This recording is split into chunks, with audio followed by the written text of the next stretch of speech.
좋은 아침입니다. 우리 찬양하시면서 아침 제풀 함께 드리시겠습니다.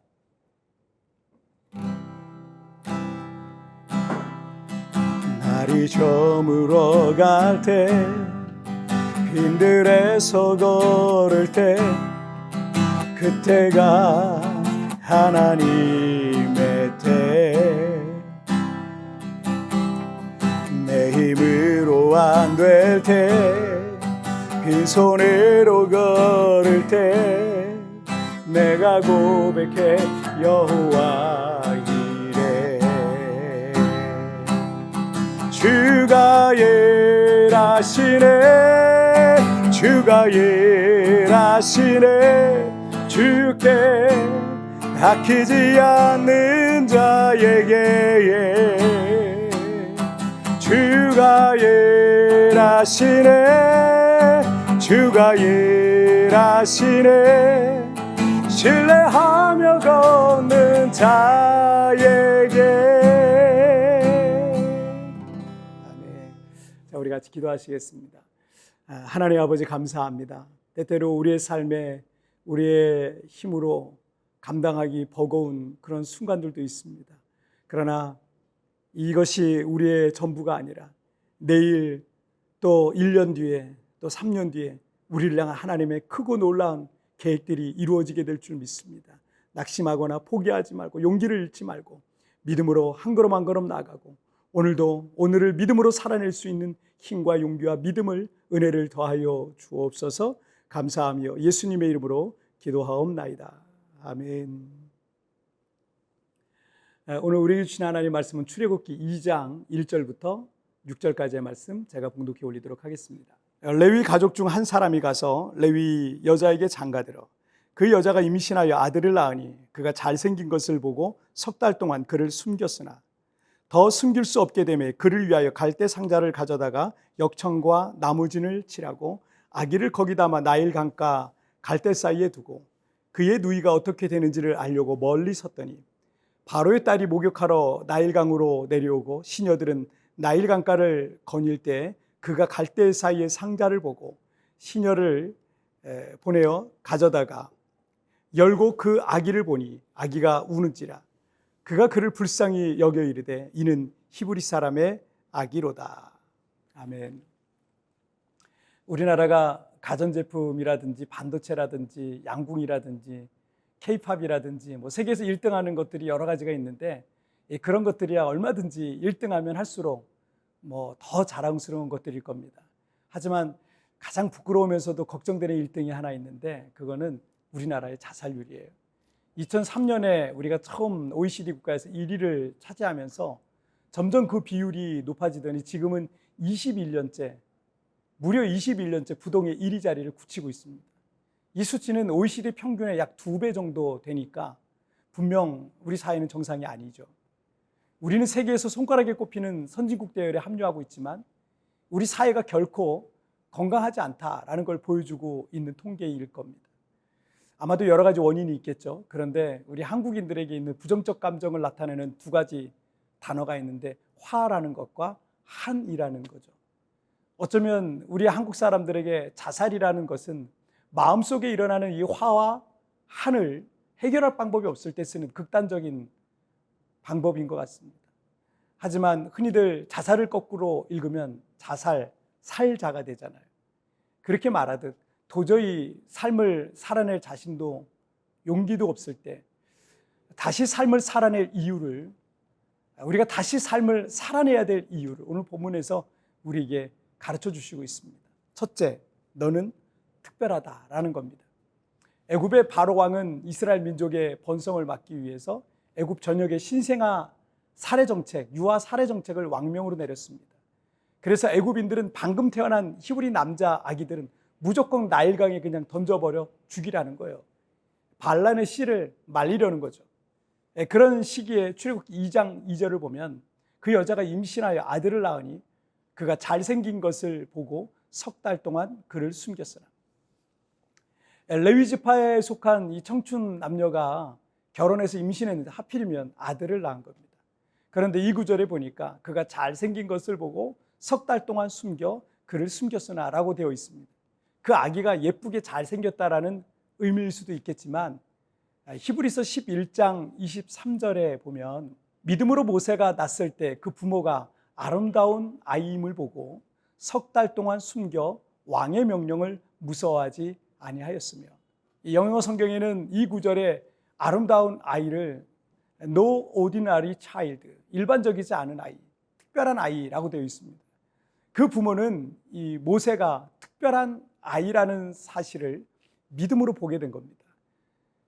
사람이 너무 힘들고 어려우면 모든 것을 다 포기하게 되는 겁니다. 하지만 특별함이라는 것은요, 그 힘들고 어려운 것을 극복하게 해주는 이유가 될 수 있습니다. 그런데 여러분의 자녀들을 보면 특별하지 않습니까? 웬만한 일 가지고 포기할 수 없을 거예요. 여러분, 어느 누가 수십억, 수백억을 준다 해도 우리 아이의 생명과 바꿀 수 있겠습니까? 제가 예수 믿기 전 그리고 그 이후에도 제 삶에는 정말 힘들고 어려운 순간들이 많았습니다. 예수님을 믿고 나서 보니까 그 시간들, 그 상황들, 그 세월들이 나만 운이 없어서가 아니라 오히려 나만의 특별한 시간이었다라는 것을 믿게 됐습니다. 제가 부모님 없이 어릴 때 고아처럼 산 것도 저는 특별하다 생각해요. 여러분, 우리 각자의 인생은요, 내 인생은요, 참 특별합니다. 여러분, 한 사람 한 사람의 인생은 하나님 안에서 존귀하고 특별합니다. 스스로를 가치 없다고 생각하니까 극단적 선택 같은 게 발생하는 겁니다. 그런데 성경은 주님은 여러분이 특별하다라고 말씀하고 있어요. 존귀하다라고 말씀하고 있습니다. 그 누구도 가치 없는 존재는 없습니다. 우리는 삶을 살아내야 될 특별한 존재임을 잊지 말아야 합니다. 둘째, 주님이 일하신다라는 사실을 믿으세요. 3절 말씀을 보시면 더 숨길 수 없게 되매 그를 위하여 갈대 상자를 가져다가 역청과 나무진을 칠하고 아기를 거기 담아 나일 강가 갈대 사이에 두고, 아기가 한 100일쯤 되니까 울음소리도 커지고 더 이상 숨겨 키울 수 없는 상황이 되었습니다. 그래서 모세의 어머니 요게벳은 갈대 상자를 만들어서 역청과 나무진을 칠해서 나일 강가에 나일강의 그 갈대 사이에 이렇게 두었다라는 겁니다. 모세의 부모가 할 수 있는 최선이 그것이었습니다. 우리도 때로는 내 힘과 능력으로 할 수 있는 최선의 해결책은 아니지만 그렇게 최선을 다한 뒤에는요, 기도하면서 나머지는 그냥 하나님께 맡기는 게 필요합니다. 제가 매주 설교를 여러 번 하는데 특별히 주일 설교는 분량도 많고 초신자분들도 많기 때문에 원고를 좀 더 다듬고 좀 더 이해하기 쉽게 준비하느라 매주 토요일 밤은 제가 늘 밤을 새우는 그런 밤이더라고요. 보통 주일 새벽 3시에서 4시, 좀 더 늦으면 5시에서 6시에 겨우 이 설교 준비가 마치는 경우가 많아요. 저도 빨리 준비하고 푹 자고 주일날 예배를 인도하면 좋겠습니다. 그런데 거의 매주 온몸에 진이 다 빠질 정도로 설교를 준비한 다음에는 정신적으로 육체적으로도 무척 피로해진 상태가 되더라고요. 그리고는 언제나 주일 설교하는 게 또 걱정이 되는 거예요. 그리고는 제가 설교를 준비하면서 이렇게 기도를 해요. 주님, 저는 이것이 최선입니다. 저도 모르겠습니다. 이제부터 주님께서 예배에 나오는 성도들에게 친히 말씀해 주세요. 여러분이 하나님 앞에서 최선을 다했다면 이제 나머지는 주님께 맡기십시오. 하나님께서 일하실 겁니다. 작은 갈대 상자를 나일강에 띄워놓은 요게벳은 이 갈대 상자에서 울고 있는 아기에게 해줄 수 있는 게 없었습니다. 다만 기도하고 하나님께 맡길 뿐이었습니다. 그런데 그때 마침 바로 왕의 공주가 목욕하러 나일강에 내려와 시녀들과 함께 강가를 거니고 있다가 어디서 울음소리 같은 게 들려서 보니까 갈대 상자가 있어서 시녀들에게 가져오라 시켰던 거죠. 자, 6절을 한번 보실까요? 열고 그 아기를 보니 아기가 우는지라 그가 그를 불쌍히 여겨 이르되 이는 히브리 사람의 아기로다. 여러분, 이게 말이나 되는 상황이겠습니까? 애굽의 바로 왕이 가장 혐오하고 싫어하며 경계하고 있는 사람들이 히브리 사람들이고, 지금 왕명으로 모든 히브리 아기를 다 죽이라고 나일강에 던져버리라고 명령했던 겁니다. 그런데 다른 사람도 아닌 바로 왕의 공주가 히브리 아기를 보고 불쌍히 여기는 마음에 심지어 그 아기를 자신의 양아들로 삼게 되는 하나님의 기가 막힌 섭리가 진행되고 있는 겁니다. 하나님께서 일하시는 거죠. 지금 여러분이 할 수 있는 게 아무것도 없을 수 있습니다. 방법도 없고 너무 괴롭고 힘들어서 모든 것을 포기하고 다 끝내고 싶은 마음뿐이었을 수도 있습니다. 하지만 우리가 나의 최선을 다했다면 이제 나머지는 여러분 하나님께 맡기십시오. 저는 믿습니다. 하나님께서 일하실 것, 바로 그것을 믿으시길 바랍니다. 에스겔 16장 6절을 보시면 내가 내 곁으로 지나갈 때 내가 피투성이가 되어 발짓하는 것을 보고 내게 이르기를 너는 피투성이라도 살아있으라. 다시 이르기를 너는 피투성이라도 살아있으라. 그 말씀하셨어요. 지금 여러분은 어떤 문제들과 치열하게 싸우면서 그 인생의 깊은 밤을 통과하고 있는 중일 수도 있어요. 그 싸움으로 여러분은 피투성이가 되어서 이제 모든 걸 포기하고 싶은 그런 순간이 지금 이 순간일 수도 있습니다. 하지만 여러분 피투성이라도 살아만 있으십시오. 피투성이라도 살아있으십시오.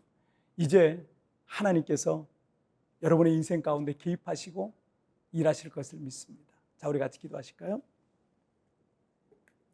살아계신 하나님 아버지 감사합니다. 때로는 우리의 삶 속에 열심히 했지만 안 되고 실패했고 망했고 그렇게 모든 걸 포기하고 싶은 그런 순간들, 이젠 더 이상 어떤 기대도 하지 않고 그냥 모든 걸 놔버리고 싶은 그런 순간들이 우리 인생 속에 있습니다. 그러나 오늘 주님께서 그래도 살아라. 너는 피투성이라도 살아만 있으라.